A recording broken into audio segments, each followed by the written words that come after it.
Olá, eu sou Débora Oliveira e está no ar o programa que leva até você as iniciativas empreendedoras, os resultados e prospecções das companhias listadas no mercado brasileiro. E no BMC Business de hoje nós vamos bater um papo com o Ricardo Piscinini, que é CEO da Viver, uma companhia do setor de construção e incorporação que deu entrada no pedido de encerramento do processo de recuperação judicial que vinha desde 2016. E com isso, as ações dispararam na Bolsa. De acordo com dados da B3, cerca de 5% das companhias listadas na Bolsa Brasileira estão atualmente em recuperação judicial. Um processo que, embora venha rodeado de incertezas, é uma alternativa comum utilizada por companhias com graves problemas financeiros, oferecendo amparo legal ainda a fornecedores, funcionários e consumidores dessas empresas. E, de acordo com alguns especialistas do mercado, o segredo para um investimento de qualidade em empresas que passaram por esse processo é o conhecimento. E é por isso que nós vamos conhecer melhor a companhia a partir de agora.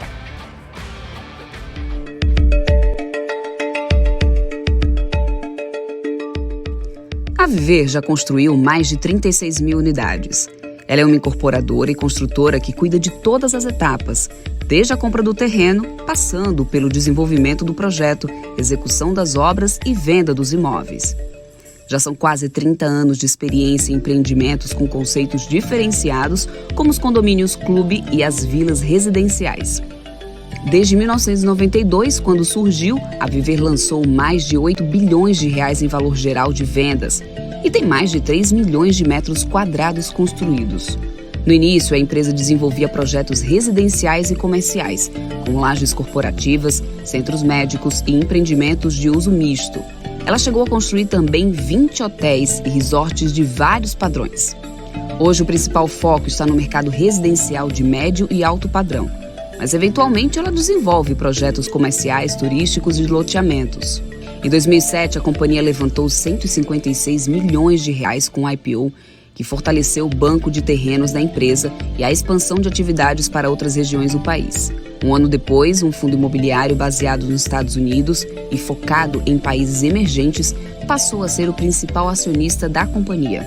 Nos últimos anos, a Viver passou por um profundo processo de reorganização. Adotou uma gestão financeira mais conservadora, com aprimoramentos de processos e seleção de mercados estratégicos prioritários.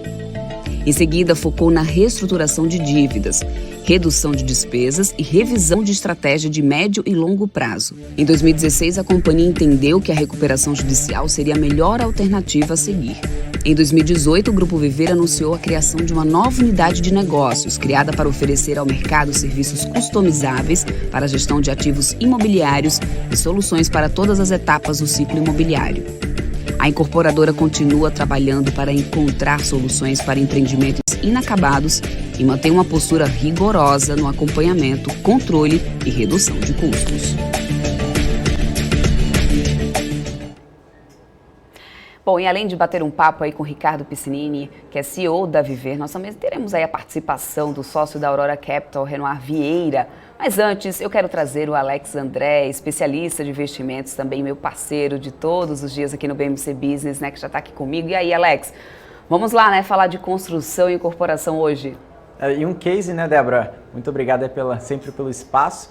Mas o case de Viver, né, um case que pouquíssimas pessoas conheciam e agora, né, principalmente com o aumento de liquidez, a companhia está sendo mais visada e isso traz também um interesse, né, dos investidores entenderem um pouquinho mais da companhia, que é a própria Viver mesmo, que divulgou ao mercado que está próximo aí de sair da situação de recuperação judicial, e isso traz também, né, um interesse muito grande por parte dos investidores, e é isso que a gente vai trazer para todo mundo hoje, Débora. Exatamente, Alex. A gente ainda vai falar mais de BR Properties por aqui, também de MRV, né, para que vocês possam conhecer aí um pouco mais desses cases aí, dessas companhias aqui que são listadas aqui no mercado. Mas agora, para poder a gente entender melhor os números da Viver, saber mais sobre os próximos passos da companhia, nós vamos conversar agora ao vivo com o Ricardo Piscinini, que é CEO da companhia, já está aqui com a gente. Seja muito bem-vindo aqui ao BMC Business, Ricardo. Tudo bom, pessoal? Prazer participar com vocês aqui, contar um case que é muito diferente, né? De recuperação judicial, uma questão muito específica, é uma lei nova no Brasil, e passar por esse processo todo e conseguir reestruturar a companhia é um orgulho para a gente. Obviamente, temos que passar alguns passos ainda, mas é um orgulho a gente estar passando por esse processo e propor algumas coisas novas para o mercado também, né? Ver ele de outra forma, né? Isso tem que ser visto como aprendizado no final do dia, né? Passar um desafio desse montante, a gente tem que sair mais forte no final, né? Então, é um pouco disso que a gente vem falar aqui hoje, né? Então vamos lá. Então, para poder a gente começar, né, para começar aqui o nosso papo, Ricardo, vamos falar um pouco sobre a Viver, né, para que o pessoal que está assistindo a gente possa conhecer mais da companhia. Conta quem é a Viver, qual que é o público-alvo de vocês, né, qual que é o modelo de negócio da Viver? Legal. Então, acho que primeiro ponto é importante a gente explicar o que a gente faz hoje em dia, né? O que quem está se propondo a fazer de agora em diante, porque a recuperação judicial é muito importante para reestruturar as finanças da companhia. Mas ela tem que passar também por um momento de requalificar o que ela tem que ser feito, uma reestruturação interna e repensar o que você fez no passado. Então, na prática, o que a gente está adotando daqui para frente, né? A Viver, por um lado, vai ter a unidade de negócio da Viver ainda, que vai continuar sendo uma incorporadora no mercado. A gente está focando em Viver em projetos de médio padrão, em regiões de média renda em São Paulo, porque a gente acredita que tem uma perspectiva muito interessante no mercado imobiliário de São Paulo. São Paulo voltou antes do resto do Brasil, ele já está muito forte, a gente pode ver por aí, os lançamentos estão acontecendo. E, por outro lado, a gente acredita que tem um nicho desse empreendimento de média renda, né, que são terrenos, são um pouco menores do que essas grandes incorporadoras estão fazendo hoje, e a gente acredita uma oportunidade muito forte com esse plano diretor novo. Então, essa é uma unidade de negócio que a gente tem estruturado dentro da companhia. Do outro lado, a gente tem uma segunda unidade de negócio, que é a Solve. A gente já divulgou isso ao mercado, soltou foto relevante sobre isso, que é justamente utilizar toda aquela expertise que a gente acabou acumulando com o próprio legado da Viver, dos projetos que deram problemas da Viver, e a gente teve que requalificar esse projeto. A gente teve que arrumar aquele problema que tinha sido ocorrido no passado, aquelas obras interrompidas, aqueles adquirentes que tiveram problemas com as obras interrompidas, os fornecedores atrasados, e cada um desses projetos a gente teve que bolar um plano diferente. Então, a gente acabou criando esse skill justamente de requalificar esse projeto e tentar trazer tanto rentabilidade como também trazer o benefício, ou tentar resgatar o benefício daqueles adquirentes daqueles projetos. E daí que a gente criou a Solve, que justamente atua em obras paradas. Ela compra obras paradas, às vezes compra direto da companhia, a gente ou às vezes entra com parceria com fundos de investimentos e requalifica para voltar a relançar esse projeto, tá? Então, basicamente, está dividido nesses dois modelos de negócios. Eles são bem apartados dentro da companhia. Os dois, as estruturas societárias deles, os dois estão debaixo do guarda-chuva da Viver, mas são dois modelos de negócios diferentes um do outro, tá? Uhum. Bom, há um mês, quando vocês fizeram o pedido para poder sair da recuperação judicial, as ações da Viver dispararam aí cerca de 170%, né? Na tua opinião, o que explica essa disparada do papel?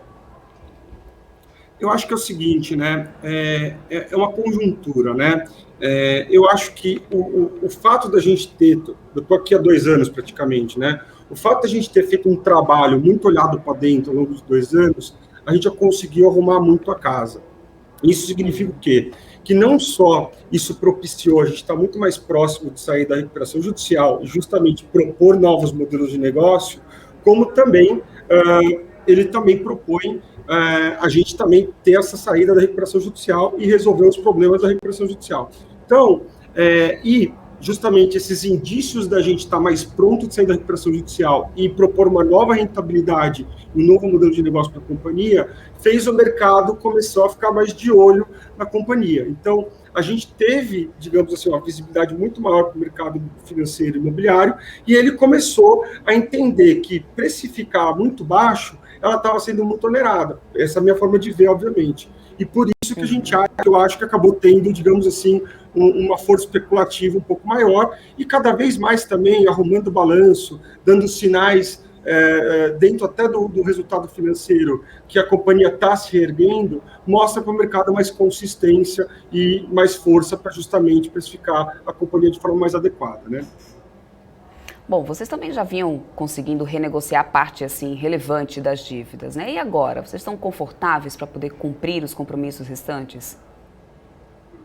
Não, a gente, na verdade, conseguiu reestruturar praticamente toda a dívida da companhia, então a gente não tem mais dívidas financeiras e a gente conseguiu fazer um reforço de caixa muito grande, tanto monetizando ativos do passado, como também nos últimos aumentos de capitais que a gente acabou fazendo da companhia. Lembrando que o plano de reestruturação da companhia, ele prevê aumentos de capital, ele justamente convertia a dívida em equity, né? Então, através dessa conversão de dívidas em equities e através, digamos assim, da monetização dos ativos, a gente fez um reforço de caixa muito razoável, e além de tudo, os ativos livres da companhia, para justamente sustentar o crescimento dela no futuro, tanto no modelo de negócio de Solve, como no modelo de negócio de Viver. Em paralelo, obviamente, a gente vem também fazendo parcerias com o mercado imobiliário, né? A gente sabe disso, que os fundos imobiliários estão em alta, o próprio crédito imobiliário está mais disponível no mercado, e junto com isso, a gente também, dentro de alguns projetos, acha alguns parceiros para fazer essas parcerias. Então, a gente está bem animado com essas parcerias todas e acredita bastante que isso vai resultar na melhora da performance financeira da companhia. Uhum. E com o dinheiro em caixa, né? Quais são os planos da Viver para o segundo semestre de 2021? Eu não posso dar muito guidance, né? Até porque eu não divulgo guidance da companhia, com a dificuldade em relação ao Bacen não, desculpa, a CVM, mas a gente de fato projeta já voltar a lançar esse ano, a gente gostaria de já voltar a lançar pela Viver, e a gente também está olhando diversos projetos imobiliários com obras interrompidas para comprar. Só para você ter uma ideia, a gente já tem uma pipeline de análise de mais de 40 projetos dentro de Viver e também já analisa mais de 140 projetos dentro de Solve, tá? Obviamente, isso daqui é um pipeline mais amplo que eu estou te falando, até para não dar nenhuma indução na guidance, mas mostra que a gente está justamente retomando e olhando de forma cada vez mais estratégica o posicionamento da compra de ativos novos para poder gerar caixa futuro e retorno futuro, né? Então, um pouco do pipeline que a gente vem trabalhando dentro da companhia, tá? Uhum. Bom, mais da metade aí dos land banks de vocês, né, estão aí concentrados, mais da metade está bem concentrada na região sudeste, né, uma área que é pouco expressiva em termos de valor, mas que está aí em regiões, né, bem aquecidas de mercado, claro. Como que vocês pretendem expandir em outras regiões? Vocês pretendem, na verdade, expandir em outras regiões, né? Tem tido, de repente, boas oportunidades de terreno? Ou preços estão caros? Como que vocês estão vendo isso agora? Dentro da estratégia de Viver, a gente pretende justamente focar nessa média renda, são classes de média renda, são bairros de média renda em São Paulo. Esse é o nosso foco, tá? Comparando isso ao nosso land bank, de fato existe um gap, né, digamos assim. Se a gente vê que o nosso land bank está em São Paulo, mas também está fora do Brasil, está no Brasil todo, mas na prática a nossa estratégia do land bank é requalificar ele. Então a nossa intenção é vender esse land bank, não é liquidar, porque a gente não tem a pressão de liquidação, mas é vender e majorar o máximo possível da venda desse land bank e requalificar ele em São Paulo, que é justamente isso que a gente já está fazendo. Então, todo esse pipeline que a gente já vem olhando para poder voltar a comprar e lançar, e o quanto antes a gente fazer isso, ele é focado em São Paulo, mas justamente com o dinheiro da requalificação desse land bank do passado. Então, a gente vem fazendo esse trabalho dentro de Viver, e em Solve, de fato, a gente trabalha de uma forma um pouco mais ampla no Brasil todo. Por quê? Porque a gente não escolhe aonde a obra parou, né? Aonde tem o problema da incorporação no passado. Então, a gente olha de forma um pouco mais ampla, a gente olha no Brasil todo, a gente tem essa escala dentro da companhia, o fato da Viver ter trabalhado em todos os estados brasileiros praticamente, a gente tem a infraestrutura para ter o contato com os parceiros locais, para fazer essas obras interrompidas nessas regiões, e a gente vem trabalhando, e aí a gente vem justamente escolhendo quais são as obras que dão mais rentabilidade para a companhia que estão dentro da estratégia. Normalmente a gente não foge de grandes capitais, tá? Porque são mercados que, digamos assim, são mais consolidados, tem mais público para trabalhar, e é muito mais fácil de você retomar uma obra. Quando você pega uma cidade muito pequena, para uma obra parada, tem uma dificuldade muito mais difícil, muito maior de trabalhar aquela obra interrompida, entendeu? Uhum. Bom, agora falando um pouquinho sobre essa questão do aumento dos juros, né? A gente sabe que enquanto teve aí, né, em juros mais baixos, a taxa Selic acabou sendo bem favorável aí para o setor, né? E agora a gente está vendo aí o Banco Central cada vez mais, né, aumentar um pouquinho essa taxa básica de juros, já tem uma previsão de mais um novo ajuste aí para a próxima reunião do Copom. Como que isso impacta nos negócios aí da Viver? Isso é uma coisa que tem preocupado vocês? Como que vocês estão vendo essa questão do aumento da taxa de juros? Eu acho que para falar de taxa de juros, a gente tem que acabar falando de inflação junto, né, no final do dia. Uhum. De fato, a taxa de juros estava muito abaixo do que se esperava, né, e muito abaixo da base histórica que a gente vem tendo nos últimos 20 anos. Né.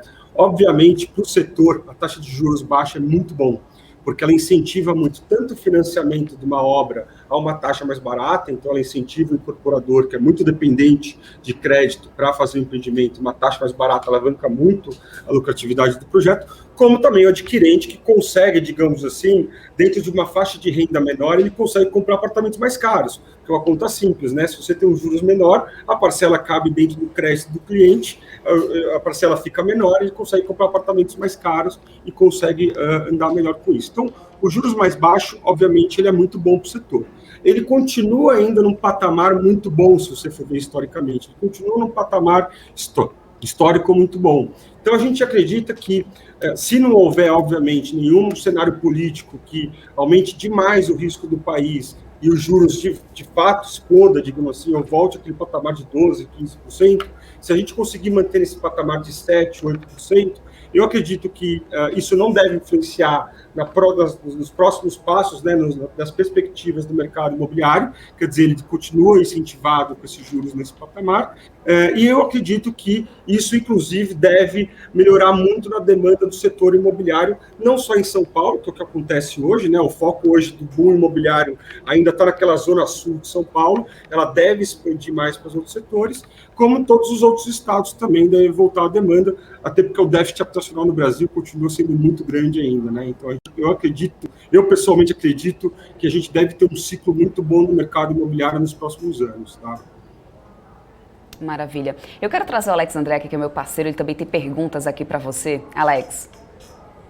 Ricardo, muito obrigado aqui pela participação aqui no BMC Business.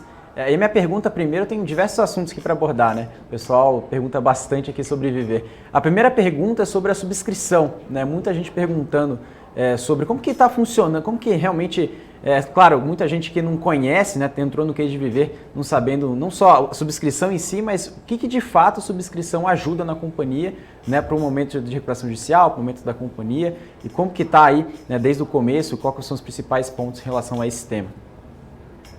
Tá. Para explicar a subscrição, eu preciso dar um pouco passo para trás e explicar um pouco da recuperação judicial da Viver, né? A Viver, quando entrou em recuperação judicial em 2016, ela bolou um plano, aprovado pelos credores, inclusive, que ela colocava em perspectiva a conversão das dívidas em ações, tá? E, na época, ela conseguiu aprovar um plano que convertia as dívidas de ação no valor da ação da época. Então, todos os créditos que eram concursais, que eram, digamos assim, elegíveis a ser convertidos, eles convertiam a uma ação a R$19,80, que era o valor da época, tá? Então, o primeiro tipo de subscrição, de conversão de dívida que a gente faz é dentro do plano da recuperação judicial. A gente divide ele em dois, eu vou explicar o segundo depois. Então, toda vez que a gente faz uma subscrição à conversão de crédito, e isso vai acontecendo em tranches, porque muitas vezes o credor demora um pouco mais de tempo para subscrever e converter o crédito dele em dívida, toda vez que a gente converte conforme o plano, a subscrição ela vai a um valor de R$19,80. Sendo que a valor da ação hoje está 3 e pouco, quer dizer, é uma subscrição que geralmente o próprio acionista não tem muito interesse em entrar, porque ele tem uma perda caso ele entre nessa subscrição. Agora, tiveram algumas outras subscrições, que foram subscrições foram aumento de capitais privados, fora da recuperação judicial, que aí a gente fez acordos de créditos que eram extraconcursais com credores, então diversos credores que a gente fez negociação um a um, né, digamos assim, e que a gente convertia esses valores ao valor da empresa a mercado. E como que a gente precificava isso? Que é um estándar do mercado, geralmente quando você faz uma subscrição, aumento de capital privado, digamos assim. Ele faz a média do valor dos últimos 30 pregões, então fez essa média de valor da ação dos últimos 30 pregões e propõe a conversão a essa média. Então, esse foi o exemplo da última subscrição que a gente fez. Foi uma subscrição privada a um valor de mercado. Então, quando a gente fez essa subscrição, a média dos valores deu a 1,47. E, por causa de todas as notícias que vieram vindo da companhia, a ação acabou valorizando muito. Então, foi muito, o investidor, digamos assim, ele foi muito incentivado a aderir àquela subscrição. Então, foi exatamente isso que acabou acontecendo. Ela acabou acontecendo com uma subscrição quase que plena. Todos os investidores que estavam lá praticamente aderiram àquela subscrição. Por isso que existe essa questão toda, e é bom esclarecer os tipos de subscrição que a gente acaba fazendo por aqui, né? Muito bem explicado. Muito obrigado, Ricardo. Agora, uma outra pergunta, né, referente também, né, ao modelo, né, que você falou, referente, quem assistiu, né, até bacana, né, Ricardo, você até fez uma teleconferência, né, de resultados, eu até assisti ali, foi bem bacana. E você falou muito em relação ao Land Bank, né? Ou seja, a saída da recuperação judicial e também aos novos, uma visão nova da companhia referente ao Land Bank. O que de fato isso pode mudar, né, na prática, para quem ainda não assistiu a teleconferência, para quem não conhece a Viver, né, da companhia agora que está saindo da recuperação judicial, o que muda a questão do Land Bank e aonde vocês ainda querem atuar? Vocês continuam ainda atuando na região sudeste, né, tirando São Paulo, centro-oeste, vocês querem vir para São Paulo? Aonde esse Land Bank vai ser, né, direcionado após sair da recuperação judicial? Vocês já estão conversando em relação a esse plano estratégico da companhia? Sim, o nosso plano estratégico está muito claro e muito focado em São Paulo, tá? O fato da gente ter tido muito legado ao longo do Brasil todo, a gente até hoje trabalha no Brasil todo, principalmente com a unidade de negócio da Solve, né? A gente sente exatamente qual que é o tom e a temperatura de cada uma das regiões do Brasil. E a gente vê que de São Paulo, por dois motivos, né? Um, porque, querendo ou não, São Paulo, a economia volta um pouco mais rápido do que o resto do Brasil. E o segundo ponto, que o plano diretor de São Paulo, ele favoreceu a densidade, né? Então, os eixos, digamos assim, que foi criado nos planos diretores, favoreceu aumentar a densidade, ele favoreceu muito a compra do terreno e a edificação daqueles terrenos que estão dentro do eixo. Então, a gente acredita muito que em São Paulo é a zona que a gente vai investir nos próximos tempos, estrategicamente é onde a gente está focando nos próximos anos, digamos assim. A gente está focando muito na média renda. Por que na média renda, né? Porque na altíssima renda já existe uma concorrência muito forte. De fato, há uns anos atrás tinha falta de estoque de empreendimentos de alta renda, né? 3, 4 dormitórios. Então, começou a ter um foco muito grande das grandes incorporadoras, até porque o VGV muitas vezes fica maior, nessas regiões da alta renda. E na média renda, o mercado ainda não chegou tão forte. Por outro lado, as perspectivas do mercado melhorando, que é o que a gente está vendo acontecer, né? A demanda está começando a vir, a gente acredita que esse vai ser o próximo foco da incorporação. Então, está se posicionando nesses bairros de média renda, que a gente chama, que é Aclimação, Vila Mariana, Santana, Tucuruvi, são esses bairros que a gente acredita em São Paulo. E, além de tudo, a gente acaba focando em áreas um pouco menores que as grandes incorporadoras que eu chamo Cirela, Mitre, Cury, por aí vai, né? Essas grandes incorporadoras precisam de áreas maiores, porque eles são estruturas maiores, demandam de empreendimentos maiores. E nós, o fato de a gente ter uma estrutura um pouco mais enxuta, a gente consegue lidar muito bem com aquele VGV entre 60 e 100 milhões de reais. Então, eu preciso de áreas menores, digamos assim, e aí que eu acabo sendo um pouco mais competitivo, porque eu consigo, digamos assim, juntar poucos terrenos para já juntar uma incorporação. Em paralelo, também soma um pouco a estratégia da gente estar fazendo parceria com alguns locais desses bairros, né? Que a gente chama de incorporadores especializados de bairros. Então, a gente fazendo essas parcerias, com o cara que entende muito bem a característica do bairro e com uma formação diária um pouco menor, eu acabo me diferenciando nesse mercado e conseguindo ter mais competitividade dentro de Viver, né? Da unidade de negócio de Viver, digamos assim, que é incorporação ainda, entendeu? Entendi, Ricardo. E um outro ponto bem interessante, não só para empresas de recuperação judicial, né, do setor, mas principalmente, né, nos momentos que vocês estão, mas todas as companhias olham para distratos, inclusive tem até uma nova lei do distrato.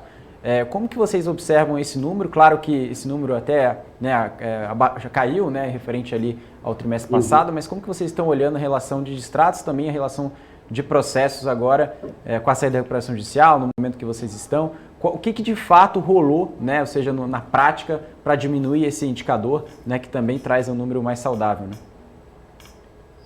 Eu acho que o importante falar que essa lei do distrato ela foi muito importante para o setor, né? Eu acho que o setor ele ainda está em regulação, digamos assim, ele não está pronto ainda, ele é um setor que, se for pensar que a lei da alienação fiduciária, do patrimônio de afetação, que veio de 2001 em diante, ele foi, digamos assim, testado no novo modelo, e aí, com a vinda da lei do distrato, ele complementou, quer dizer, ele diminui o risco tanto para o adquirente como para o incorporador, então essa lei está sendo muito importante. E a gente aqui teve, de fato, no passado, muito problema com o distrato, né, principalmente nos empreendimentos de legado, né. Obviamente, o problema do distrato, ele incorre maior quando a incorporadora tem problema, né, então quando ela atrasa a obra, por aí vai. E foi justamente o que aconteceu com a gente. Então, a gente entende que com essa lei nova e com políticas de negociação junto aos adquirentes, a gente consegue reduzir de forma mais efetiva esse distrato. E é exatamente isso que a gente vem fazendo. Inclusive, boa parte do skill da Solvo, digamos assim, que é comprar obras interrompidas, é focado justamente numa política boa para o adquirente e também boa para nós que estamos adquirindo, digamos assim, o empreendimento, de forma que a gente consiga chegar a uma equação única e desestressar aquele ativo. Porque o maior problema de uma incorporação que está com obra interrompida, 99% das vezes, é justamente o excesso de distrato do passado. Então, é justamente nisso que a gente vem especializando na Solve, e, no final do dia, obviamente, a gente tem que se basear no máximo possível dentro da lei, mas o que a gente precisa justamente focar é o que é o acordo razoável pelas partes. É isso que a gente acaba focando para lidar com o distrato do adquirente e tentando desestressar esses ativos. Bacana. Outra pergunta aqui, Ricardo, que a gente está lendo aqui as perguntas aqui também do pessoal que está mandando aqui no chat, mas uma outra pergunta aqui que é em relação ao time comercial, né? Ou seja, a gente está vendo aqui, olhando para outras companhias do setor, né, de corporação, né, construção civil aqui na Bolsa, a gente consegue observar, né, empregando tecnologia, ou seja, utilizando stand virtual, né, utilizando aplicativos, utilizando o site.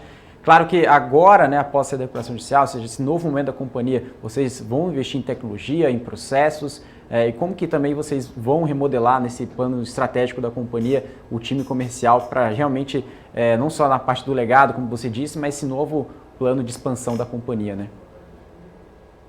Essa é uma pergunta muito boa, muito interessante, até perigosa, né? Porque hoje em dia tem tanta iniciativa diferente, tipo, sobre essa parte de venda de imóvel, etc., que você pode até ter uma tese que até amanhã você muda de ideia, digamos assim, né? Mas, por outro lado, assim, a gente está cada vez mais preocupado com essa jornada do cliente, né? E justamente aí que a parte tecnológica ajuda, né?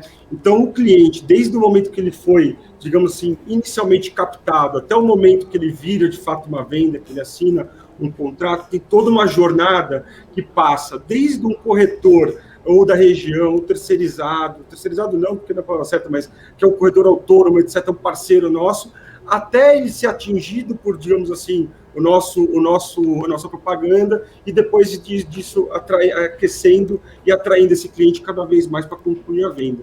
E tudo isso é uma série de workflows, digamos assim, que a gente tem que o quê? Sintetizar cada vez mais dentro do sistema, porque é quando você consegue analisar mais os dados e fazer justamente os investimentos mais assertivos em quais as ações que funcionam mais e quais os canais que funcionam mais. Então, essa é uma preocupação muito grande da companhia, a gente está revitalizando todo o nosso CRM, investindo muito em tecnologia nesse sentido. E o segundo ponto, que os canais de venda mudaram muito também, né? Se a gente fala 10, 15 anos atrás, o canal de venda era uma house, aquela house grandona que atraía todos os corretores e não sei o que lá, e por aí vai. Cara, de 10, 15 anos para cá, isso aconteceu uma revolução, entendeu? Você tem hoje os portais todos que fazem a venda. Hoje em dia, o corretor já não se prende tanto a uma house grande, ele gosta mais de autonomia.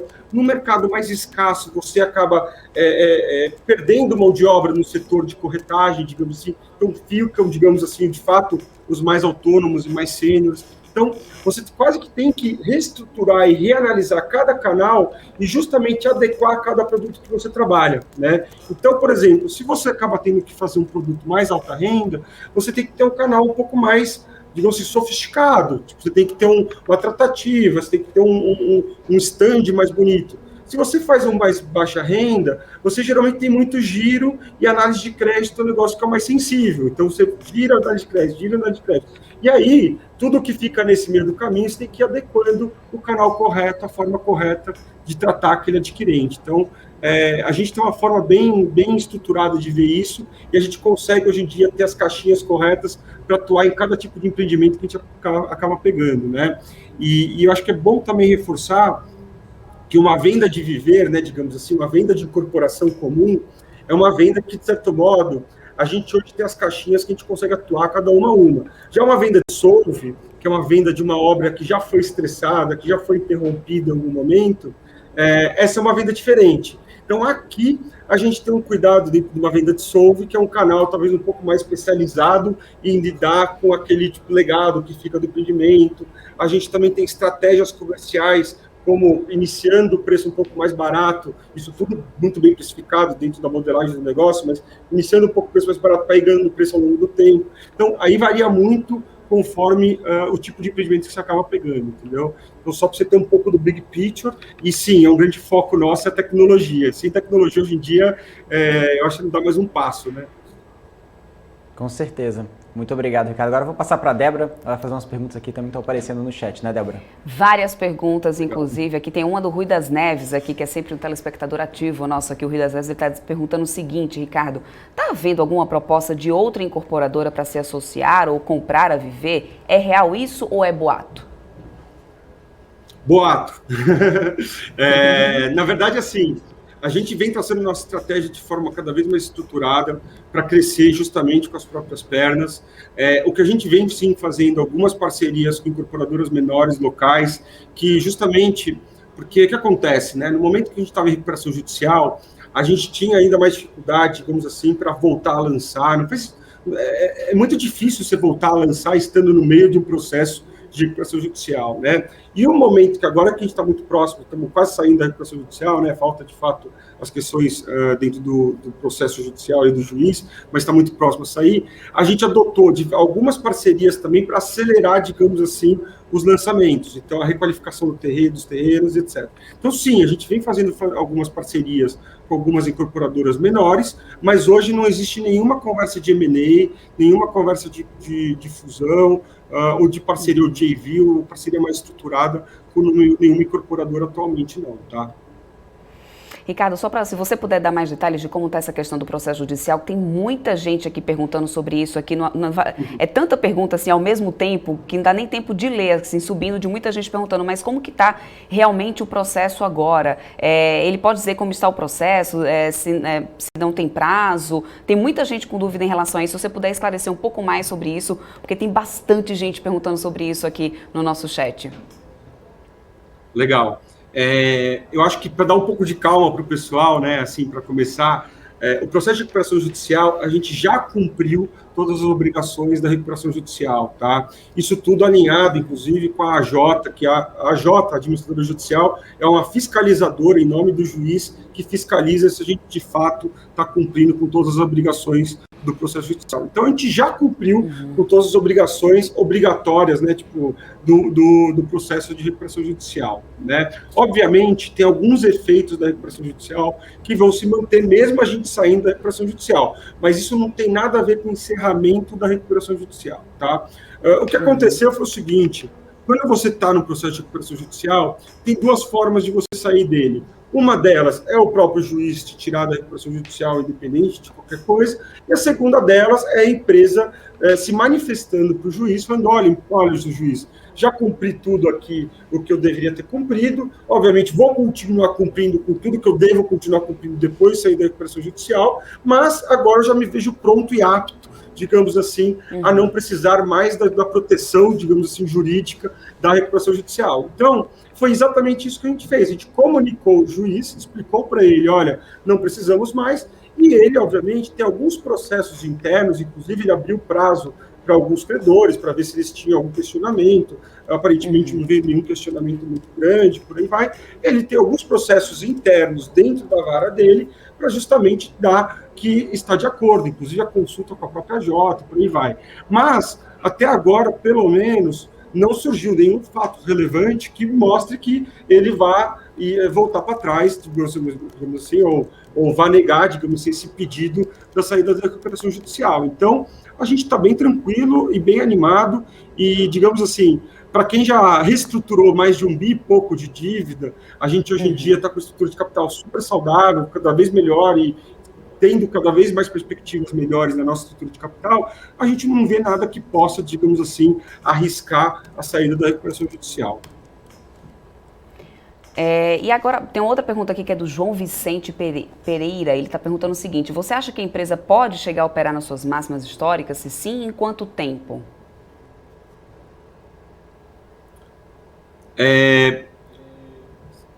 Você estava escutando? Desculpa, deu uma... Tô te ouvindo. Ah, legal. É difícil falar tipo, em perspectiva de valor da ação, né? Eu sou da filosofia, eu já trabalhei em empresa de capital aberto no passado, etc. Eu sou da filosofia que a gente tem que trabalhar por resultado, não por olhar máximas históricas, etc.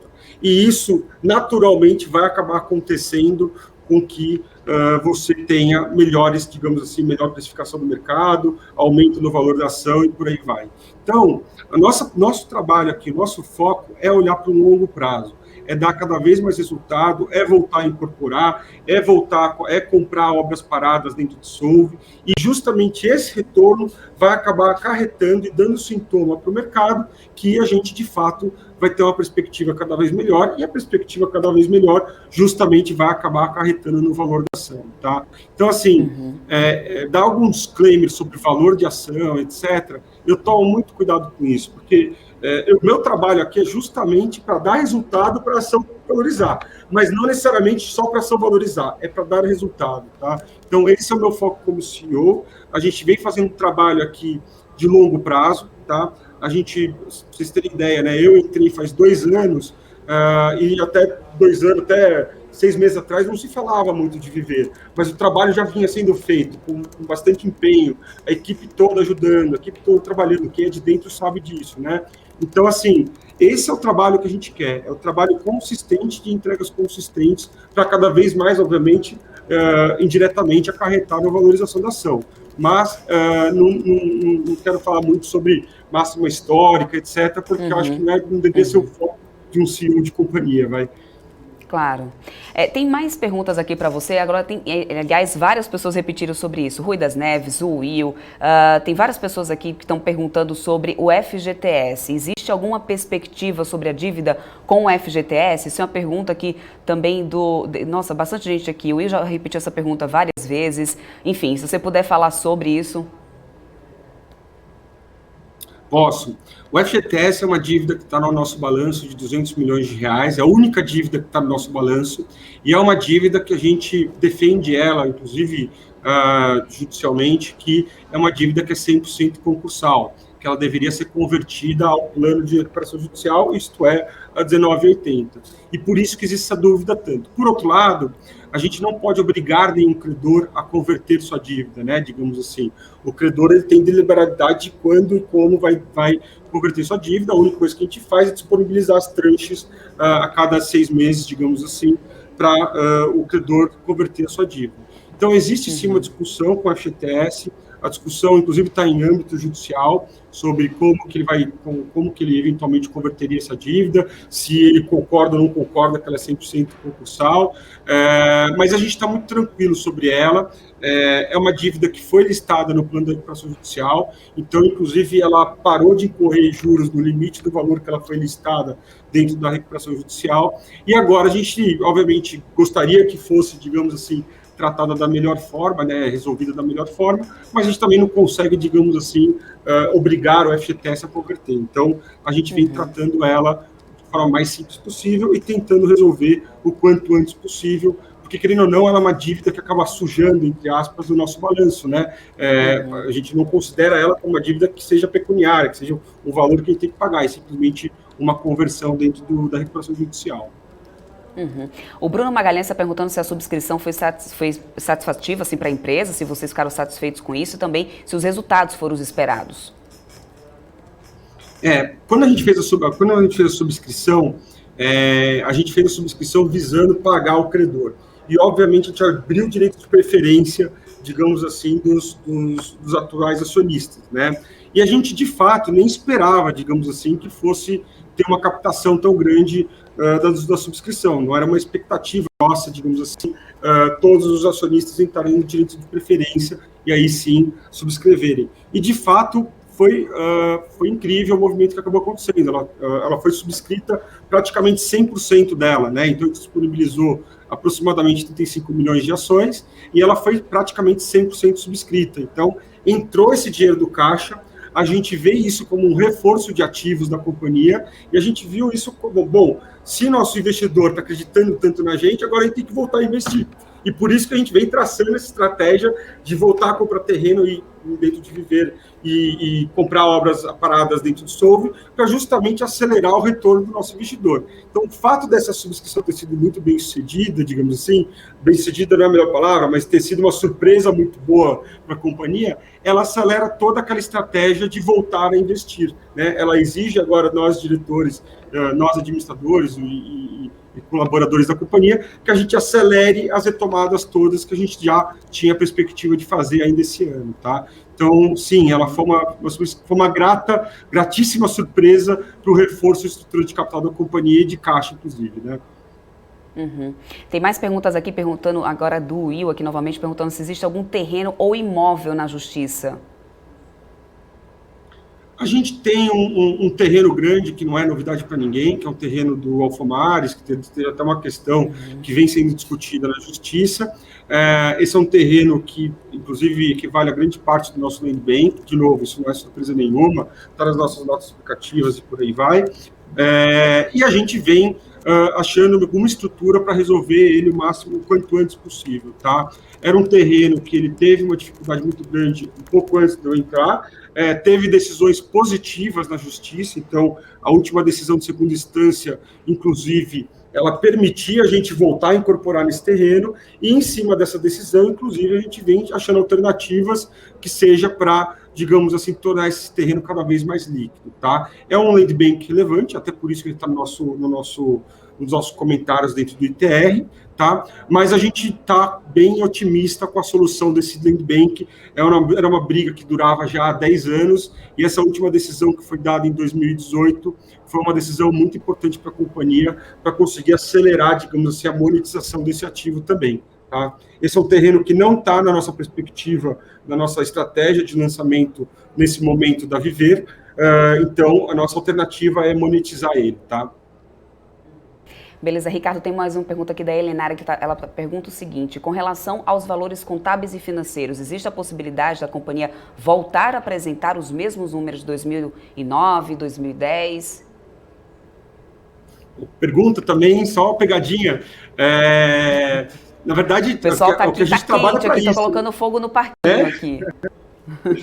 Não, mas é lógico que existe, assim, é o que a gente trabalha para isso, tá, gente? Assim, a gente quer voltar a lançar justamente para dar resultado para a companhia, a gente quer dar lucratividade, nosso foco é lucratividade para a companhia, é resultado, mas assim, eu acho que é muito importante a gente alertar que como a gente passou por toda essa crise financeira no passado, e a gente já viu também o que foi o boom imobiliário, para a gente é muito mais importante direção do que velocidade, tá? Então a gente não vai sair correndo, lançando 1 bilhão esse ano, não sei o que lá. A gente vai lançar e crescer com consistência.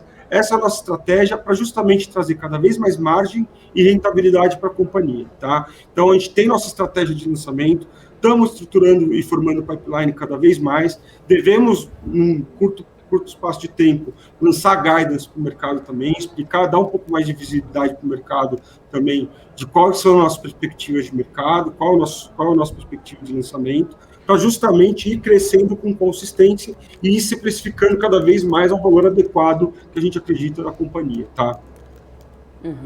Ricardo, tem ainda mais perguntas aqui para você agora em relação ao land bank de vocês. O Rui das Neves está perguntando qual a porcentagem de terrenos que a empresa vai vender para reciclar o estoque. E agora acabei de perder aqui. Tem tanta gente perguntando. Aliás, eu quero, primeiro de tudo, antes agradecer muito a audiência de todos vocês. Tem centenas de perguntas chegando aqui ao mesmo tempo. Eu não consigo nem ler tudo ao mesmo tempo aqui, Ricardo. Muita gente querendo saber mais sobre a Viver, querendo entender todo esse momento agora da companhia. O Rui das Neves está aqui. Consegui achar novamente aqui a pergunta dele. Ele pergunta qual é a porcentagem de terrenos que a empresa vai vender para reciclar estoque e se vão comprar outras de imediato ou usarão para caixa. A nossa percentual hoje do Land Bank, praticamente todo o Land Bank a gente vai transformar ele em venda para requalificar ele. Então, todo esse valor que está bocado no Land Bank, a gente vai vender ele e vai requalificar esse Land Bank, tá? Lembrando que o nosso Land Bank é valor de contábil, o Land Bank é valor de book, né? Então, ele está o valor histórico do Land Bank lá. E a gente deve vender nesse Land Bank, pegando esse dinheiro e comprando novos terrenos, tá? A gente, de novo, não posso dar muito guidance sobre isso, mas já vem, digamos assim, adquirindo alguns terrenos novos, tá? E aí a perspectiva é já pegar esses terrenos novos que a gente vem adquirindo e ir lançando nos próximos anos. Vamos tentar o máximo possível lançar esse ano ainda, porque o processo de aprovação de um projeto demora um pouco, nem sempre é do dia para a noite, mas a gente vai tentar lançar esse ano ainda, mas a perspectiva é nos próximos anos, a gente todo esse terreno que a gente já vem olhando, já vem analisando e eventualmente comprando, voltar a lançar nesse próximo ano, tá? Nos próximos anos. Uhum. Gente, eu prometo que eu tô aqui tentando acompanhar aqui as perguntas de vocês. Tem bastante pergunta aqui chegando mesmo, Ricardo. Muito obrigada pela audiência de todos vocês. Aproveita aí, quem está aqui passando pela primeira vez ou por acaso ainda não conhecia a BMC, já aproveita, se inscreve aqui no nosso canal, vai lá no nosso portal também, porque a gente está, inclusive agora aqui para o chat do nosso portal, porque também tem perguntas aqui para você, Ricardo, no nosso chat. É o Fábio Silva que está perguntando assim, onde que está a estratégia de lançamento da companhia e de retomada da empresa? Ou se ele acredito que ele não está conseguindo encontrar, porque ele pergunta isso mais uma vez aqui, onde que pode encontrar a estratégia da companhia. Se você também já puder falar um pouco aqui, já fala aqui no ar para ele, já explica para ele, para o Fábio Silva. De fato, Fábio, assim, a gente deve cada vez mais fazer um guidance para a companhia, explicar um pouco mais as estratégias. De novo, né? Enquanto a gente estava em recuperação judicial, ficar falando, ficar prometendo coisas sem, de fato, dar o resultado que era sair da recuperação judicial, a gente percebia que era uma coisa muito, digamos assim, intangível, né? Parecia até meio marqueteiro demais. Então, hoje em dia, que a gente está muito próximo de sair, a gente deve cada vez dar esse passo mais de informar e abrir, digamos assim, as novas estratégias da companhia, tá? E reforçando, né? A nossa estratégia hoje, dentro de viver incorporação Greenfield, né? Novos negócios, é adquirir terrenos dentro dessa zona média renda em São Paulo, tá? Então, são bairros de média renda, a gente ainda quer continuar nos eixos, porque justamente o potencial construtivo dos eixos, ele é muito melhor, né, digamos assim, ele aumenta muito, uma média de potencial construtivo, para vocês terem ideia, é você construir 2 vezes o terreno, a área do terreno, você pode construir até 2 vezes o terreno, e nesses eixos pode chegar até 5 vezes e meia, 6 vezes. Então, você aumenta em 3 vezes o potencial construtivo quando você está num eixo, e é justamente nessas estratégias e em bairros que ainda, digamos assim, os grandes incorporadores não estão atuando tanto, que são bairros que têm muita perspectiva, têm muita demanda, e existe ainda Land Bank disponível para a gente poder adquirir. Então, é justamente aí que a gente vem trabalhando e construindo as compras e a aquisição desses terrenos e, eventualmente, até a aprovação desses projetos, tá? Uhum. Depois da saída, o Core será consultoria ou incorporadora? É mais uma pergunta aqui no nosso chat, aqui no nosso portal. Se depois da saída, acredito que depois da saída do Rio de Janeiro, se o core business de vocês será consultoria ou incorporadora? Incorporadora. Na verdade, de novo, né? A gente vai ser incorporadora nesse lado de viver, um incorporador um pouco mais parecido com os padrões normais, né? De comprar terreno e fazer produto e lançar negócio. E dentro de Solve, que é a segunda unidade de negócio, é comprar obras paradas, tá? Só para você ter ideia, existe uma estimativa, existem alguns estudos que falam, fora da Minha Casa Minha Vida, existem mais de 2.000 obras paradas de incorporação no Brasil todo, tá?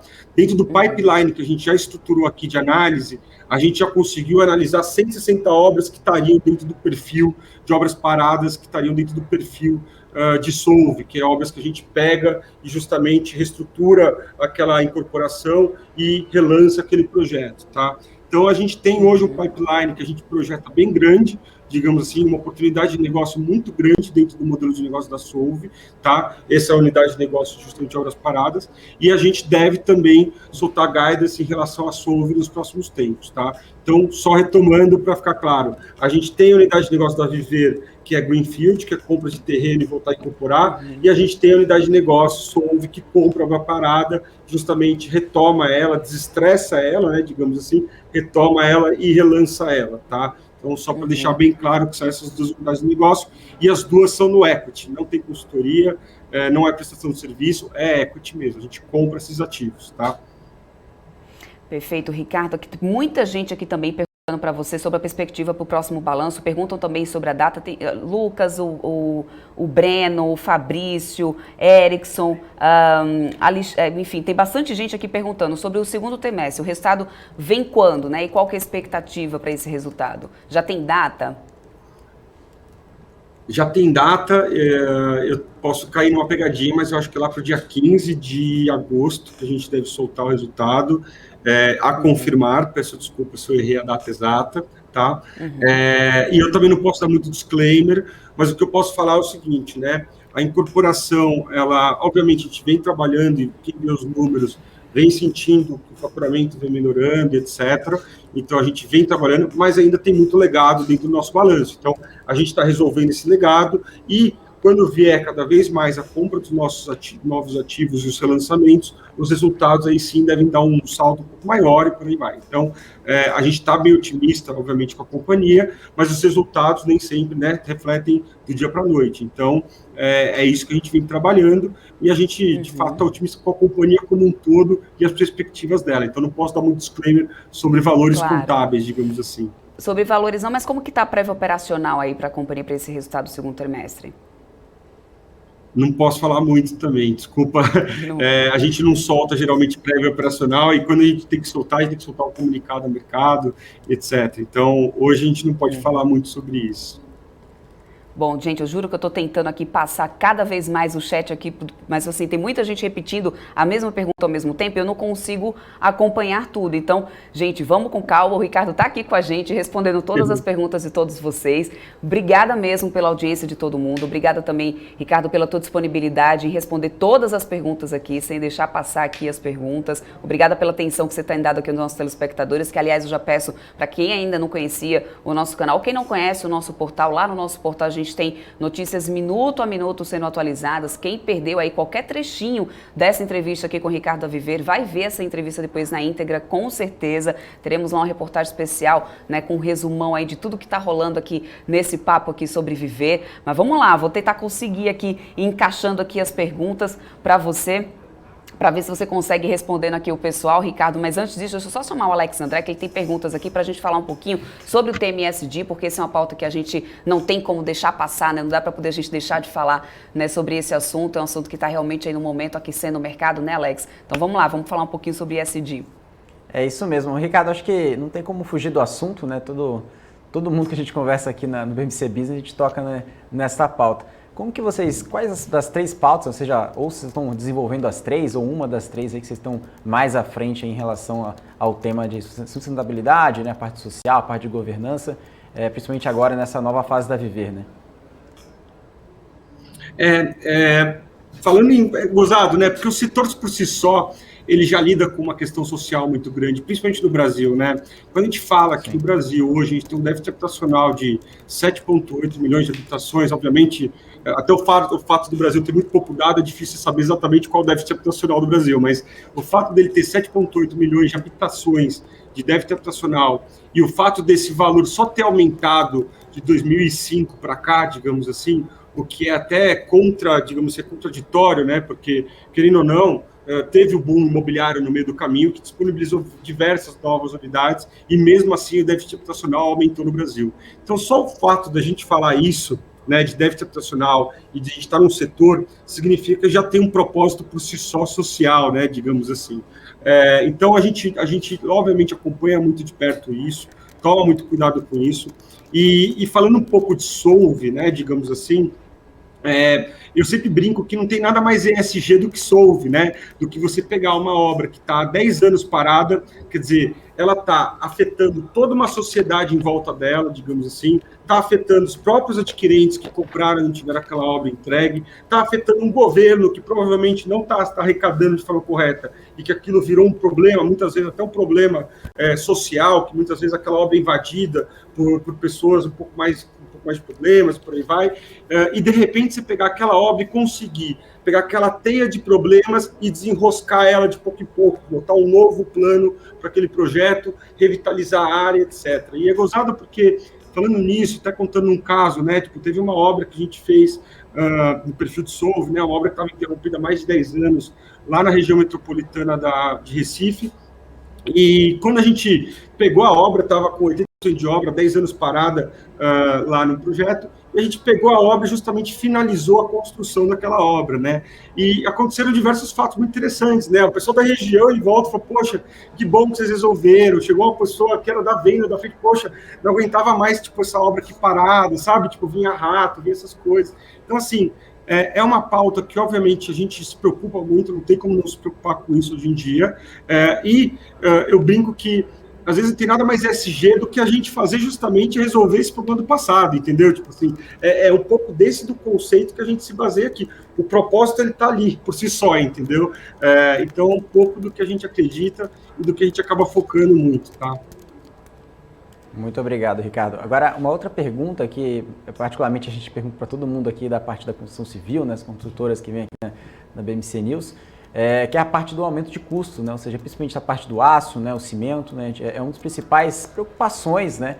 Para as empresas do ramo. Como que vocês tomam conta dessa situação? Como que vocês observam também o cenário, né? Daqui para frente em relação à inflação, né? Aos preços aí de materiais? Esse é um ponto que tem que tomar muito cuidado mesmo.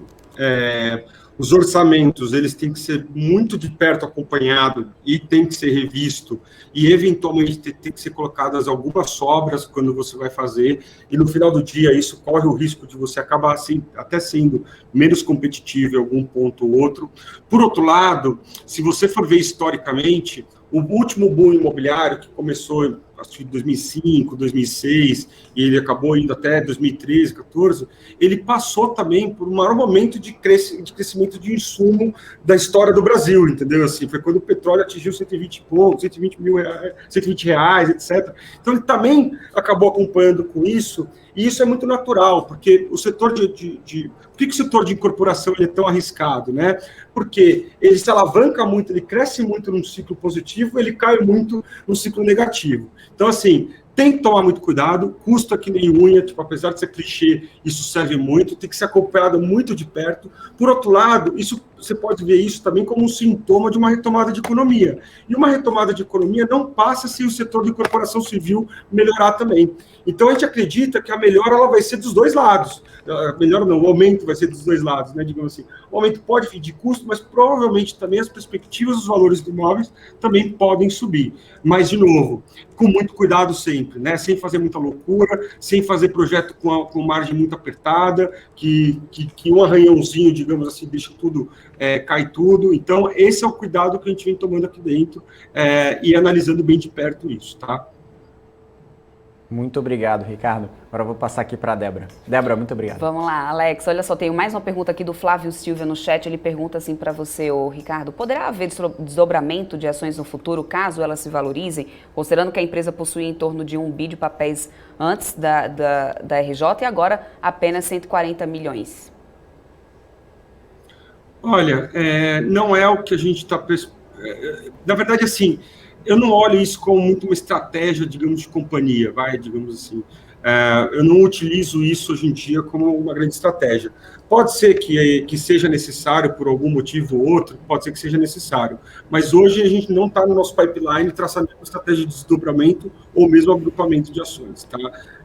Normalmente o desdobramento ele serve para tornar a ação mais líquida e o agrupamento muitas vezes serve para justamente ter um holder maior, tipo, ou ter, digamos assim, acionistas que têm posições maiores da companhia. Hoje a gente não está olhando muito essa estratégia disso, né? Tipo, em relação ao agrupamento ou desdobramento de ações, tá? Uhum. Bom, Ricardo, eu quero muito agradecer a tua participação aqui com a gente. Antes de tudo, eu quero pedir, né, para que a gente encerre aqui esse nosso bate-papo, que você aproveite aqui o espaço para poder deixar aí uma mensagem para os investidores. Realmente o pessoal está bastante, não para de chegar perguntas aqui. Se eu for continuar fazendo as perguntas o tempo inteiro, a gente vai passar o resto do dia aqui. Não falta vontade da nossa parte, mas você também tem a sua agenda, claro. Fica aqui já o convite para próximas oportunidades, para você vir aqui falar um pouco mais, esclarecer um pouco mais sobre o momento da companhia. Eu acho que sempre é uma oportunidade para isso e não param de chegar perguntas, então realmente as pessoas querem saber mais. Então fique aqui suas considerações finais aqui, o nosso agradecimento também pelo teu tempo e por você ter realmente atendido aqui expectativas aqui dos nossos telespectadores. As suas considerações. Eu queria agradecer, né, pela oportunidade de falar um pouco mais com o mercado. Acho que muitas vezes a gente fala com canais mais setoriais, assim, acaba não falando tanto com o mercado, então é importante dar um pouco essa visão para o mercado do que a gente vem fazendo. A recuperação judicial, por um lado, é um processo muito duro, mas que traz muito ensinamento, e é difícil sair da recuperação judicial. A estatística ela vai muito contra, digamos assim, sair da recuperação judicial, mas eu sou da perspectiva que, assim, o que não te mata te deixa mais forte, né? E eu acredito que a gente hoje, como empresa, como equipe, como produto, a gente é muito mais maduro, a gente sabe exatamente qual as perspectivas do mercado, as oportunidades do mercado, a estrutura do capital que a gente deve ter, a gente sabe o quanto a gente pode se alavancar, não pode se alavancar, o que a gente tem que fazer de parceria, o que não tem que fazer. Então, é um pouco disso que eu acho que tem que falar para o mercado, entendeu? Que, poxa, esse processo todo ali foi difícil, machucou muito a companhia, machucou de forma estrutural, mas a gente hoje em dia aprendeu, retomou e está se estruturando justamente para um novo momento de mercado e aproveitar e dar mais rentabilidade possível. Então, é um pouco do disclaimer que eu faço aqui e também deixar aberto o nosso canal do RI, porque se vier muitas dessas perguntas, fiquem à vontade para falar. Se quiserem visitar a companhia, podem visitar. Acho que tem que mostrar um pouco que o que a gente está fazendo é real, é tangível, entendeu? E eu acho que é isso que é legal para o mercado, sabe?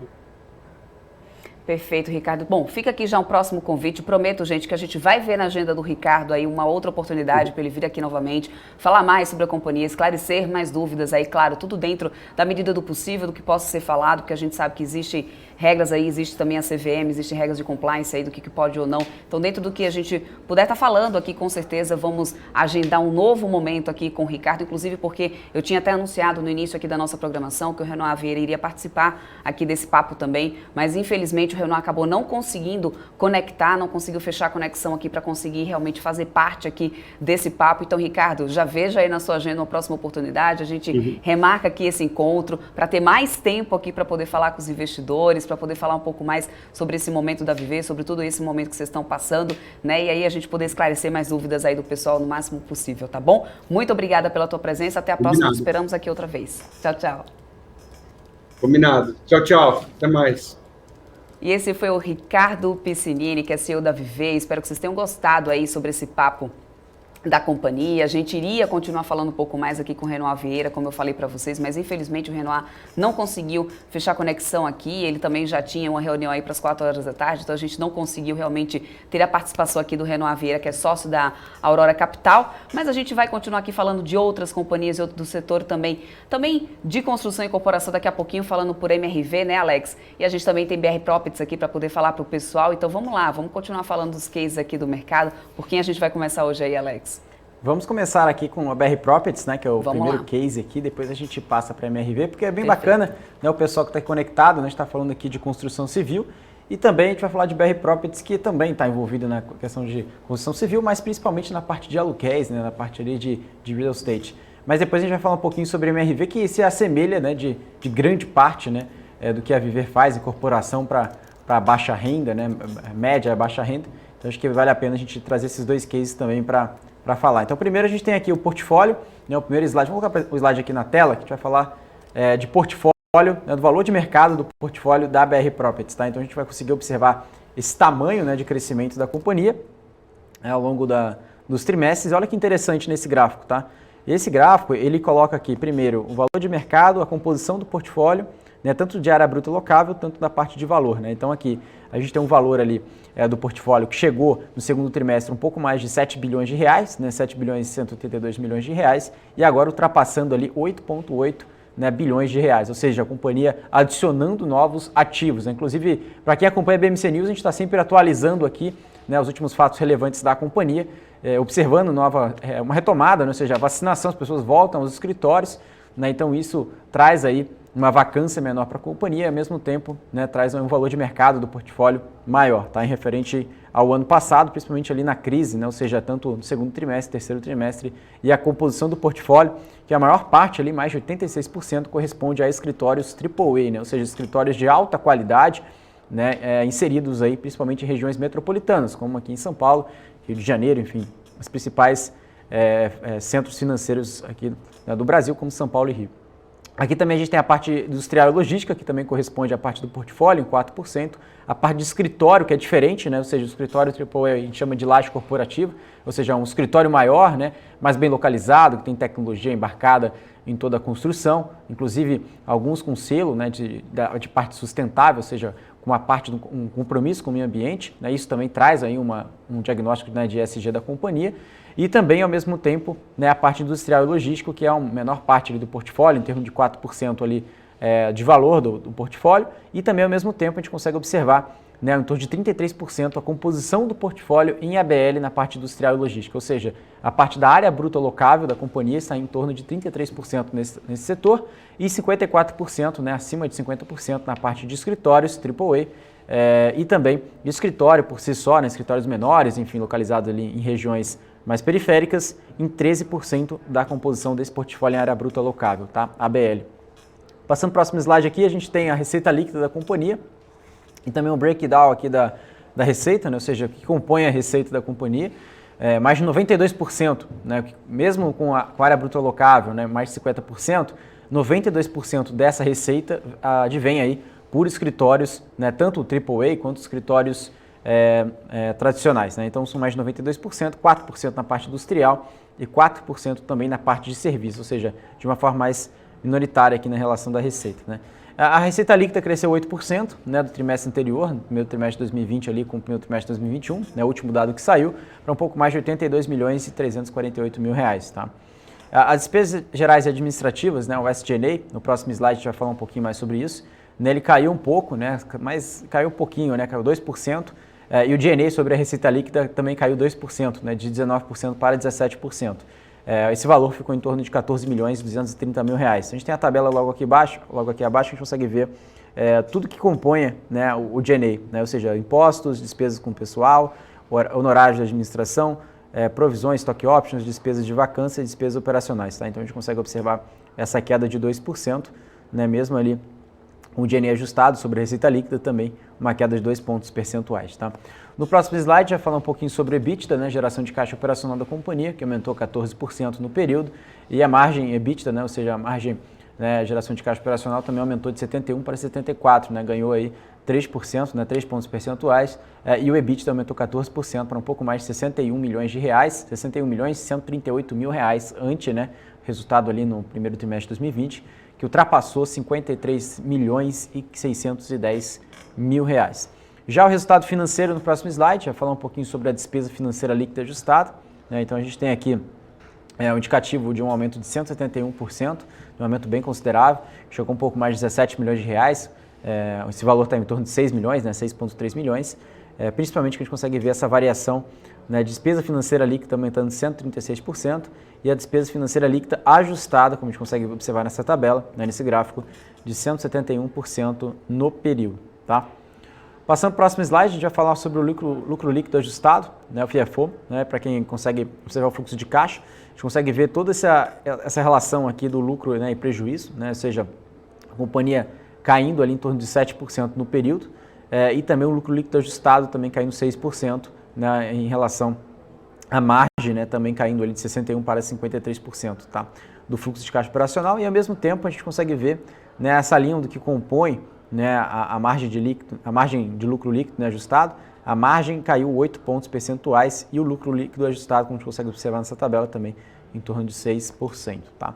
No próximo slide, a gente vai falar um pouquinho sobre o endividamento da companhia. Né? Não é uma grande preocupação, né, ou seja, essa relação, mas a companhia ela consegue aí manter um custo, né, também médio da dívida em torno de 4,8%, né, o custo médio nominal da dívida, e também a maior parte, né, está relacionada ao CDI, né, mais de 93% do portfólio, né, do endividamento está em torno do CDI, é atrelado ao CDI, e menor parte ali, em 7% no IPCA. Tá? Então, ou seja, isso não mudou tanto, né, o perfil da dívida da companhia, e também nessa tabela a gente consegue observar ali os empréstimos e financiamentos de longo prazo, né, a dívida bruta, que ultrapassa agora no primeiro trimestre de 2021, um pouco mais de 2 bilhões e 699 milhões, quase 2,7 bi, e antes ali no quarto trimestre, né, a gente estava em torno de 2,2, né, 2 bilhões e 270 milhões de reais, ou seja, um aumento de 19% da dívida bruta, tá? Então isso que é importante. A relação entre dívida líquida por EBITDA, né, que a gente sempre fala aqui, cresceu 61%, saiu de 4,6 vezes para 7,4 vezes, tá? Ou seja, realmente a companhia adicionando dívida, né, e uma menor geração de caixa no período, que promove aí, né, ou seja, maior alavancagem financeira, né, também no período. Né? Então a gente tem no próximo slide, a gente vai falar um pouquinho sobre isso, né, ou seja, para quem não entendeu, né, do que eu falei nesse slide anterior, a gente consegue trazer nesse gráfico, né, que fica muito mais visível, que é o próximo slide de endividamento. Aqui a gente tem um cronograma de amortizações, né, ou seja, desde 2021, né, que está saindo ali em torno de 240 milhões de reais, chegando no ápice ali no ano de 2023, um pouco mais de 589 milhões de reais, ou seja, o máximo ali que a companhia tem de dívidas para pagar, né, ou seja, o ano mais preocupante, como posso dizer, é o ano de 2023, e 2025 também em torno de 577 milhões de reais, mas após isso, olha como que a dívida diminui bastante, né? Depois de 2026, 2027, em torno de 155, 58, 60 milhões, aí já ficou para valores bem irrisórios, né? Mas, consequentemente, que os anos vão se passando, a companhia vai alongando dívida e vai adicionando novos portfólios, né? Tanto com venda e compra de ativos. Então, esse número tende a se modificar ao longo do período. Aqui também no próximo slide, que a gente consegue ver a dívida líquida por EBITDA ajustado versus aí a dívida líquida, né? Isso que eu estava falando no slide anterior, um dado bem importante que a gente fala de diversas empresas, independente de qual seja, tá? Nessa linha azul, essa barra azul, a gente consegue ver a relação dívida líquida por EBITDA. Olha que interessante, no segundo TRI, a companhia estava sendo avaliada, né, dívida líquida por EBITDA, em torno de 2 vezes, né? E agora a companhia está apresentando, né, uma relação de 7,4 vezes, ou seja, um aumento de alavancagem operacional, né? Ou seja, maior dívida no período relacionado à menor geração de caixa, tá? Isso naturalmente que adiciona claramente, olha o tamanho da dívida líquida, né? Ou seja, saindo de 466 milhões de reais no segundo TRI, olha que interessante, a companhia tinha 466 milhões de reais no segundo TRI, uma dívida líquida por EBITDA de 2 vezes. A companhia diminuiu a dívida no trimestre seguinte, no terceiro TRI de 2020, para 357 milhões. Né? Então, ou seja, a relação, né, de alavancagem financeira caiu 0,4 vezes para 1,6 vezes. Aí depois a companhia adicionou muita dívida, né? Ou seja, adicionou ali em torno quase 700 milhões de reais, né? Ou seja, de 357 para 1 bilhão e 46 milhões de reais, ou seja, aí a alavancagem já aumentou bastante, para 4,6 vezes. E agora a companhia voltando para patamares ali, né, históricos, né, ou seja, desde patamares de 2018 até o patamar do terceiro TRI de 2019, a companhia estava sendo tradeada ali em 7,1 vezes, 8 vezes, né, 8,5 vezes, 7,6 vezes. Então a companhia voltou agora para o patamar no primeiro trimestre, adicionando mais dívida, né, adicionando ali próximo também mais de 700 milhões de reais, né, próximos a esse valor, chegando agora de 1 bilhão e 737 milhões para 7,4 vezes, tá, a relação de dívida líquida por EBITDA. É um número muito importante que a gente consegue interpretar isso, ou seja, a companhia voltando para patamares históricos. Tá? A relação de cobertura de juros, né, a gente consegue ver em relação dívida ao EBITDA, né, sobre o resultado financeiro ajustado, né, ou seja, esse valor estava em torno de 6,4 vezes no quarto TRI, agora caiu para 5,1 vezes, ou seja, esse número ainda está alto, né, em relação ao histórico, que tradeava em torno de 1,1, 1,2 vezes, ou seja, esse número também tive essa cobertura de juros, principalmente em relação ao resultado financeiro líquido ajustado, como conseguiu observar nos slides anteriores. E o LTV, né, bruto líquido, ou seja, o LTV líquido está em torno de 20% e o LTV bruto em torno de 30%, né, também um aumento de 2% em relação ao trimestre anterior e 7% no LTV líquido de aumento em relação ao quarto trimestre com o primeiro trimestre de 2021. Tá? No próximo slide, a gente vai falar um pouquinho sobre contrato de locação. Né, a gente tem os durations, né, do contrato de locação. Né, todos os contratos estão em torno de 8 anos, tá, em prazo médio, tá, de contrato. E os contratos de BTS, né, Build to Suit, né, ou seja, os contratos feitos para aquele cliente, ou seja, contratos especiais, né, ou seja, com cláusulas especiais, enfim, com condições especiais para o cliente, são em torno ali de 4 anos, né? 4,1 anos. 4 anos e 1 mês, né? Essa é a média. Tá? E o cronograma de vencimento em relação à receita, em 2021 esse número está bem irrisório, né? Em torno de 2%. 2022 também, 2023 também, 4%. Mas 2024 para cima, né? Ou seja, 2024, 2025, 2026, aí sim, 90% desse contrato está para vencer a partir desse ano, né? Ou seja, a partir de 2024. E o cronograma de revisional, né, em relação à receita, 42% está nesse ano, né, a maior parte, 2022 20%, 2023 19% e 2024 para cima, 15% do cronograma revisional de contratos. Tá? E aqui também acho que não dá para ver muito bem nessa tabela, mas também coloca aqui os dados, né, ou seja, tanto pela parte industrial e também pela parte de escritórios, a parte aqui em relação, né, às mesmas propriedades, né, a variação de aluguéis, metro quadrado e também a gente consegue ver a relação do IPCA com o IGPM e também a média ponderada, né, em relação ao indicador. Tá? Então isso que é importante e ao longo do período a gente consegue ver, né, que a companhia conseguiu performar, né, quase 8% a mais na parte dos escritórios, na parte industrial com uma queda de 1,6%, mas um resultado líquido de 7,6%. Tá? Quando a gente pega aqui o aluguel por metro quadrado ao mês referente aqui a trimestre desde 2017, tá? Colocando aqui toda a perspectiva da companhia. E aqui também a gente consegue ver no próximo slide a relação da evolução da vacância, né? E alguns eventos que aconteceram, né, nos últimos meses, né? Inclusive ali em 2019.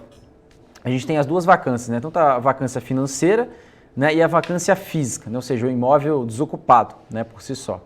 Aqui a gente consegue ver num período mais grave ali, né, da crise, inclusive onde as ações mais sofreram, né, no segundo trimestre ali de 2020, essa vacância, tanto a financeira quanto a física, estava rodando em torno de 19%, né, 19,5%, 19,2%, e agora, né, essa vacância agora aumentou para em torno de 30%, né, um pouco mais de 30%, mas tem alguns fatores, né, ou seja, no quarto trimestre de 2019 apareceu a venda do portfólio non-core, e no primeiro trimestre de 2020 a saída da última tranche também da Petrobras.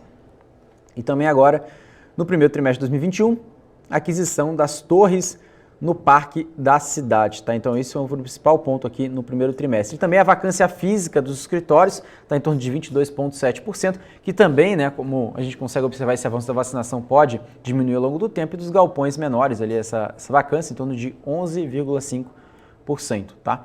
E por último, a gente tem um slide, né, para falar um pouquinho, né, sobre o desempenho das ações, né, ou seja, a gente tem aqui o número do free float, né, ou seja, o número de ações livres ali, né, ou seja, negociadas ali no mercado, em torno de 41%, né, o resto ali na mão de controladores, enfim, e a gente consegue observar ali então uma queda de 1 ponto percentual, né, ou seja, em relação ao free float, não é uma grande preocupação, acho que é natural, e também a variação do preço da ação da média, né, ou seja, do período, ou seja, a ação caiu nesse período até março de 2021 em torno de 35%, né, ou seja, o setor foi muito prejudicado em relação, né, ao distanciamento social, em relação ao próprio coronavírus, e também o volume de negociações também caiu em torno de 33%, ou seja, a companhia também perdeu volume, né? Então, Débora, vamos falar um pouquinho rapidamente aqui sobre MRV? Vamos lá, MRV, que aliás, né, Alex, recentemente aí informou uma conclusão aí de uma operação, né, de vendas aí de imóveis, de empreendimentos, na verdade, né? O Mongonia Lake e o Lake Osborne no sul da Flórida, nos Estados Unidos, né, por um VGV de mais de 78 milhões de dólares, né, Alex? É isso mesmo, é o braço, né, que eles têm nos Estados Unidos, a HS, né, que também vem reportando ótimos resultados, né, como você acabou de falar, mas a gente tem também a MRV aqui no Brasil, né, que também tem uma grande ponto de preocupação, né, pela crescente, né, um aumento aí crescente de materiais, né, de insumos, e também, ao mesmo tempo, a relação aqui do aumento da taxa básica de juros, ou seja, preocupa muito mais, né, públicos aí relacionados ao programa Casa Verde e Amarela, né, ou seja, que são mais sensíveis ao aumento de taxa básica de juros, consequentemente esse aumento ali de insumos. Né? Então a gente tem aqui para falar um pouquinho sobre a MRV, a gente tem ali um crescimento, né, tanto ali de receita líquida, né, e também como lucro líquido da companhia. A companhia está, como ela diz, né, MRV, 41 anos em movimento, né, ou seja, um crescimento ali desde o IPO. E a gente tem números aqui desde 2007 que retratam realmente um crescimento muito forte da receita líquida da companhia, né? Tanto não só a MRV como um todo, né? consegue ver aqui um crescimento desde 2007, que saiu de uma receita líquida em torno ali de 400 milhões de reais para 6,6 bilhões de reais no final de 2020, tá? E o lucro líquido, que variou bastante ali ao longo dos anos, mas sempre crescente, né? Mas no ano 2020 foi negativo, não foi negativo, né? Negativo referente ao ano retrasado, né? Referente ao ano 2019, mas, né, um número também bem saudável de 550 milhões de reais, abaixo, né, como quis dizer, de 2019, que reportou um número de 690 milhões de reais, mas lembrando que em 2007 a companhia reportava um número de 42 milhões de reais, ou seja, a companhia apresentou um crescimento muito robusto. E por quê, né? A MRV é um dos principais players, né, de construção civil do Brasil. A companhia, a gente pode falar, passar no próximo slide, ela tem uma plataforma habitacional da MRV, um projeto de 80 mil unidades, né, e dentro dessas 80 mil unidades a gente tem uma plataforma habitacional multifund, né, ou seja, uma base sólida do core business da MRV, né, em torno de 40 mil unidades no ano, e também as outras 40 mil unidades, né, em torno de estratégia de crescimento com plataforma habitacional, ou seja, o core business da companhia é o funding do FGTS, em torno de 5,9 bilhões de reais, que dá em torno ali de 5,9 bi de VGV esperado, né, como a gente estava observando.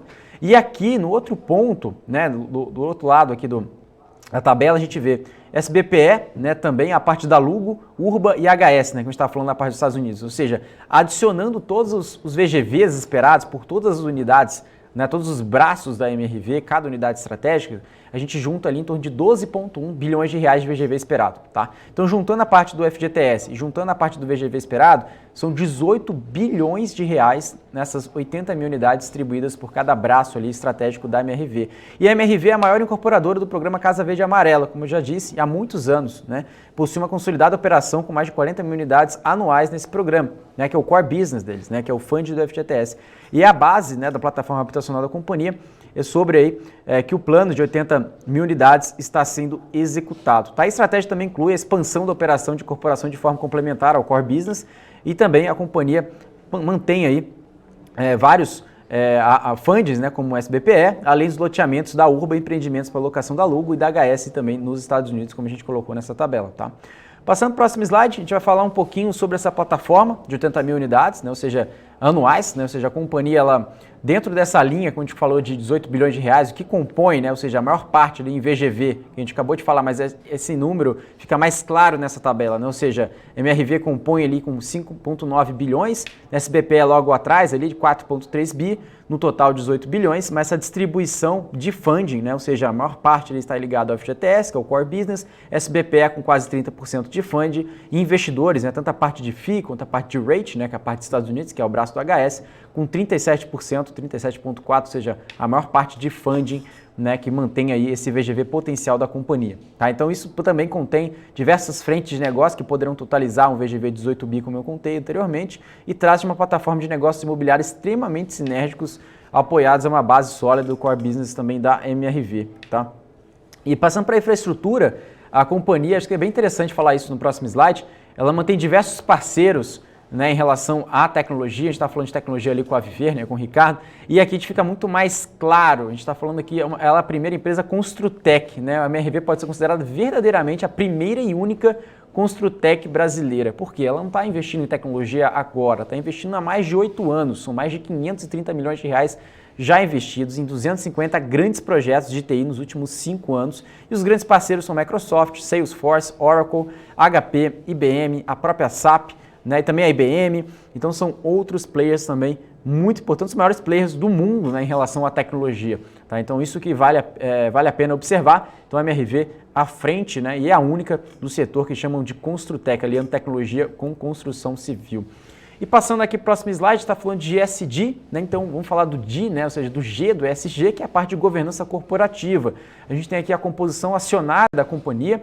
A gente consegue ver aqui a parte de 46,93%, quase 47% são relacionados a outros acionistas, mas o controlador, né, o Rubens Menin, né, ou seja, o tão conhecido Rubens Menin, que também tem participação também no Banco Inter, né, ou seja, é um player muito relevante também no mercado de capitais. Ele foi fundador e acionista, né, com visão de longo prazo.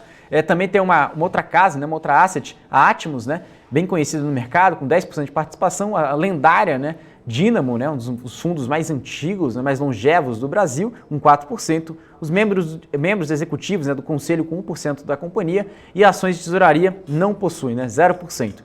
Então a companhia Tem um comitê executivo de governança, risco, compliance, privacidade, pessoas, inovação, jurídico, auditoria e também um comitê não estatutário como ética e financeiro. Tá? E o conselho se divide por 2 em fiscal. O conselho fiscal são compostos por 3 membros e o conselho de administração 7 membros, sendo 3 independentes. E lembrando, né, a companhia está no alto nível, né, de governança corporativa, que é o novo mercado, onde só negociam ações ordinárias, e também no índice aí, sustentável empresarial da B3, que é o ICE. Né?